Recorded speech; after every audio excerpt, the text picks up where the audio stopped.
ఆకాశవాణి ప్రాంతీయ వార్తలు చదువుతున్నది పొన్నగంటి సుధా. ముందుగా ముఖ్యాంశాలు. ప్రధానమంత్రి గరీబ్ కళ్యాణ్ అన్న యోజనను మరో 5 ఏళ్ల పాటు పొడిగించనున్నట్టు ప్రధానమంత్రి నరేంద్ర మోదీ ప్రకటించారు. ప్రభుత్వానికి ఆదాయం వచ్చేలా రాష్ట్రంలో ఇసుక పాలసీని అమలు చేస్తున్నామని మంత్రి బొత్స సత్యనారాయణ తెలిపారు. ప్రధానమంత్రి formalisation of micro food processing entrepreneur పథకం ద్వారా దేశంలో ఇప్పటివరకు 380 కోట్ల రూపాయలను కేంద్రం విడుదల చేసింది. తిరుపతిలో నిర్వహిస్తున్న ఖాదీ ప్రదర్శనకు ప్రజల నుంచి మంచి స్పందన లభిస్తోందని అధికార వర్గాలు తెలిపాయి.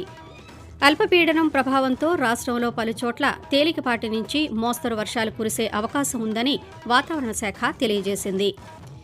ఇక వార్తల వివరాలు. ప్రధానమంత్రి గరీబ్ కళ్యాణ్ అన్న యోజనను మరో 5 ఏళ్ల పాటు పొడిగించనున్నట్టు ప్రధానమంత్రి నరేంద్ర మోదీ ప్రకటించారు. ఛత్తీస్గఢ్లోని దుర్గ్లో ఈ రోజు జరిగిన సభలో ఆయన మాట్లాడుతూ ఈ పథకం కింద దేశవ్యాప్తంగా దాదాపు 80 కోట్ల మంది పేదలకు ప్రతి నెల 5 కిలోల ఉచిత ఆహార ధాన్యాలు అందజేస్తున్నామని పేర్కొన్నారు. కేంద్రంలోని బీజేపీ ప్రభుత్వం పేదల సంక్షేమానికి అత్యంత ప్రాధాన్యత ఇస్తోందని ప్రధానమంత్రి పేర్కొంటూ देश की सबसे बड़ी जाति एक ही जाति है। ये बार बार कहना कि अगर मेरे देश में सबसे बड़ी जाति कोई है तो एक ही है, वो जाति है गरीब। उससे आज देश में गरीबी कम हो रही है। हमारे सेवा काल में सिर्फ 5 साल में ही 13.5 करोड़ से ज्यादा लोग गरीबी से बाहर आए हैं। అవినీతికి ఆస్కారం లేకుండా ప్రభుత్వానికి ఆదాయం వచ్చేలా రాష్ట్రంలో ఇసుక పాలసీని అమలు చేస్తున్నామని రాష్ట్ర విద్యాశాఖ మంత్రి బొత్స సత్యనారాయణ తెలిపారు. జిల్లాలో సామాజిక న్యాయభేరి బస్సు యాత్రలో భాగంగా ఈరోజు ఆయన విజయనగరంలో పాత్రికేయులతో మాట్లాడుతూ గత ప్రభుత్వంలో ఉచిత ఇసుక పేరుతో అవినీతి జరిగినందునే కొంతమంది మీద కేసులు పెట్టాల్సి వచ్చిందన్నారు.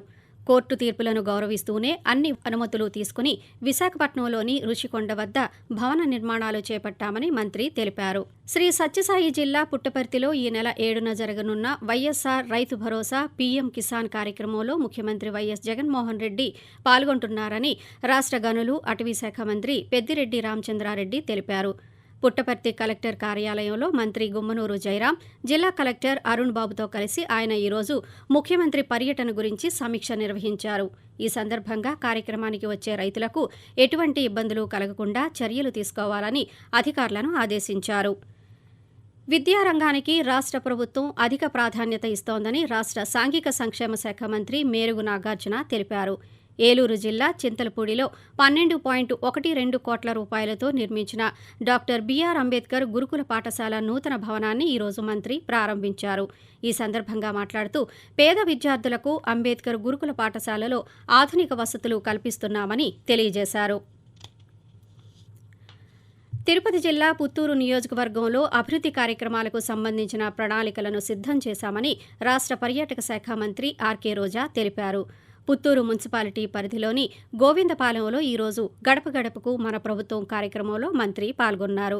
ప్రభుత్వ పథకాలు సక్రమంగా అందుతున్నాయా లేదా అన్న విషయాన్ని ప్రజలను అడిగి తెలుసుకున్నారు. స్వావలంబన సాధించడానికి ఖాదీ స్ఫూర్తిగా నిలుస్తుందని తిరుపతి జిల్లా khadi assistant director G Venkatraman అన్నారు. దేశం కోసం ఖాదీ, ఫ్యాషన్ కోసం ఖాదీ అన్న ప్రధానమంత్రి నరేంద్ర మోదీ పిలుపుతో తిరుపతిలో కేంద్ర ప్రభుత్వ ఖాదీ, గ్రామ పరిశ్రమల కమిషన్ ఆధ్వర్యంలో గత నెల 30వ తేదీన ప్రారంభించిన ఖాదీ ప్రదర్శనకు తిరుపతి నగరవాసుల నుంచి అపూర్వ స్పందన లభిస్తోంది. ఈ సందర్భంగా ఆయన ఆకాశవాణితో మాట్లాడుతూ ఖాదీ దుస్తులు, కలంకారీ, చేనేత వస్త్రాలు, గ్రామీణ, పట్టణ ఉత్పత్తులను స్టాల్స్లో ప్రజలకు అందుబాటులో ఉంచామని తెలియజేశారు.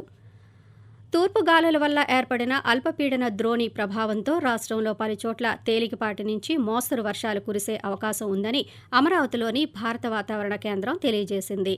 ఉత్తర కోస్తా జిల్లాలో రాగల 2 రోజుల్లో తేలికపాటి నుంచి మోస్తరు వర్షాలు కురుస్తాయని పేర్కొంది. అలాగే దక్షిణ కోస్తా, రాయలసీమ జిల్లాలో ఉరుములతో కూడిన జల్లులు 1-2 చోట్ల కురుస్తాయని తెలియజేసింది. ఆకాశవాణి ప్రాంతీయ వార్తలు వింటున్నారు. ఫుడ్ ప్రాసెసింగ్ రంగంలో చిరు వ్యాపారస్తులు తమ ఉత్పత్తుల నాణ్యతను మెరుగుపరుచుకునేందుకు ప్రధానమంత్రి formalisation of micro food processing entrepreneur పథకం సత్ఫలితాలను ఇస్తోంది. ఈ పథకం ద్వారా ఇప్పటివరకు దేశంలో 1,00,000 మందికి పైగా స్వయం సహాయక సంఘాల సభ్యులకు 380 కోట్ల రూపాయలను ప్రధానమంత్రి నరేంద్ర మోదీ విడుదల చేశారు. ఈ నేపథ్యంలో విశాఖ జిల్లాలో సంప్రదాయ మత్స్యకార సామాజిక వర్గానికి చెందిన బొడ్డు ఎల్మాజీ కుటుంబం ఈ పథకాన్ని సద్వినియోగం చేసుకుని అందరికీ ఆదర్శంగా నిలిచింది. ఈ సందర్భంగా ఆకాశవాణితో ఆమె మాట్లాడుతూ డిఆర్డీ వాళ్ళు సపోర్ట్ తీసుకున్నాం. వాళ్ళు నాకు 7,52,000 రూపాయలు యూనిట్ ఇచ్చారు, మిషన్ ఇచ్చారు.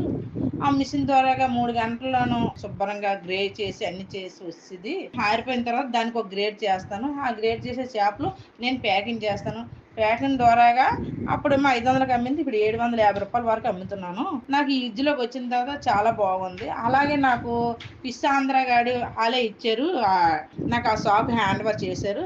హ్యాండ్ ఓవర్ చేసిన తర్వాత నాకు ఇంకా ఇప్పుడు కొద్దిగా చాలా ఖుషి అయింది. తిరుమల శ్రీవారిని పూర్వ ఉపరాష్ట్రపతి ముప్పవరపు వెంకయ్యనాయుడు ఈరోజు దర్శించుకున్నారు. ఈ సందర్భంగా ఆయన పాత్రికేయులతో మాట్లాడుతూ దేశం, రాష్ట్రం సుభిక్షంగా ఉండాలని స్వామిని ప్రార్థించినట్టు చెప్పారు. కాగా తిరుమల పర్యటనలో ఉన్న వెంకయ్యనాయుడును తిరుమల తిరుపతి దేవస్థానం చైర్మన్ భూమన కరుణాకర్ రెడ్డి మర్యాదపూర్వకంగా కలిసి సత్కరించారు. విద్యార్థులు అంకిత భావంతో కృషి చేస్తే మంచి ఫలితాలు సాధిస్తారని శ్రీకాకుళం జిల్లా జడ్జి జునైద్ అహ్మద్ మౌలానా అన్నారు.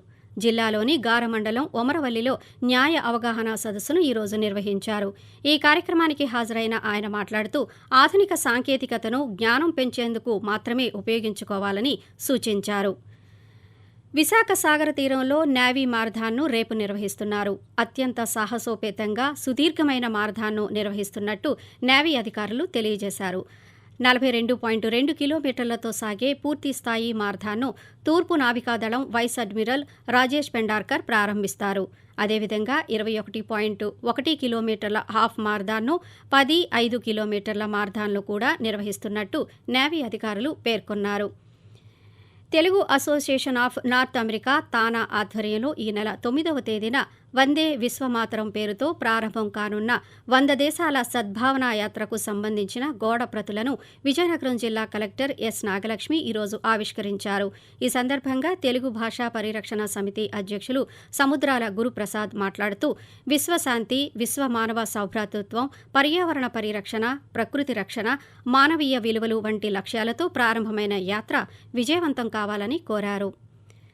దివ్యాంగ బాలలకు వృత్తి విద్యలను నేర్పించాలని, తరచుగా ఆరోగ్య పరీక్షలు నిర్వహించాలని ఆంధ్రప్రదేశ్ రాష్ట్ర బాలల హక్కుల పరిరక్షణ కమిషన్ చైర్మన్ కేసలి అప్పారావు కోరారు. శ్రీకాకుళం జిల్లా పర్యటనలో భాగంగా స్థానిక మానసిక దివ్యాంగుల పునరావాస రక్షణ కేంద్రాన్ని ఆయన ఈరోజు సందర్శించారు. తెలుగుదేశం పార్టీ అధినేత నారా చంద్రబాబు నాయుడు, జనసేన పార్టీ అధినేత కె పవన్ కళ్యాణ్ ఈరోజు హైదరాబాదులోని ఆయన నివాసంలో పరామర్శించారు. ఈ సందర్భంగా చంద్రబాబు ఆరోగ్య పరిస్థితిని పవన్ అడిగి తెలుసుకున్నారు. కాగా అక్టోబరు 31న రాజమహేంద్రవరం జైలు నుంచి మధ్యంతర బెయిల్ మీద విడుదలైన చంద్రబాబు వైద్య పరీక్షల కోసం ఇటీవల హైదరాబాద్ వచ్చారు. తిరుచానూరు పద్మావతి అమ్మవారి ఆలయంలో ఈ నెల 7న కోయల్ అల్వారు తిరుమంజనం నిర్వహించనున్నట్టు తిరుమల తిరుపతి దేవస్థానం కార్యనిర్వహణ అధికారి ఏవి ధర్మారెడ్డి తెలిపారు. ఆ రోజు ఉదయం 6 గంటల నుంచి 9 గంటల వరకు కోయల్ అల్వార్ తిరుమంజనం కార్యక్రమం సాగుతుందని పేర్కొన్నారు. వైఎస్ఆర్ చేయూత మహిళా మార్టుల ఏర్పాటు ద్వారా మహిళలు ఆర్థికంగా అభివృద్ధి చెందుతారని విశాఖ జిల్లా కలెక్టర్ డాక్టర్ ఏ మల్లికార్జున పేర్కొన్నారు. జిల్లాలోని ఆనందపురం మండలంలో ఈరోజు మొదటి మహిళా మార్టును జిల్లా పరిషత్ చైర్పర్సన్ జె సుభద్ర, భీమినిపట్నం శాసనసభ్యులు ముత్తంశెట్టి శ్రీనివాసరావుతో కలిసి కలెక్టర్ ప్రారంభించారు. ఆకాశవాణి ప్రాంతీయ వార్తలు ముగించే ముందు ముఖ్యాంశాలు మరోసారి. ప్రధానమంత్రి గరీబ్ కళ్యాణ్ అన్న యోజనను మరో 5 ఏళ్ల పాటు పొడిగించనున్నట్టు ప్రధానమంత్రి నరేంద్ర మోదీ ప్రకటించారు. ప్రభుత్వానికి ఆదాయం వచ్చేలా రాష్ట్రంలో ఇసుక పాలసీని అమలు చేస్తున్నామని మంత్రి బొత్స సత్యనారాయణ తెలిపారు. ప్రధానమంత్రి formalisation of micro food processing entrepreneur పథకం ద్వారా దేశంలో ఇప్పటివరకు 380 కోట్ల రూపాయలను కేంద్ర ప్రభుత్వం విడుదల చేసింది. తిరుపతిలో నిర్వహిస్తున్న ఖాదీ ప్రదర్శనకు ప్రజల నుంచి మంచి స్పందన లభిస్తోందని అధికార వర్గాలు తెలిపాయి. ఆకాశవాణి ప్రాంతీయ వార్తలు ఇంతటితో సమాప్తం.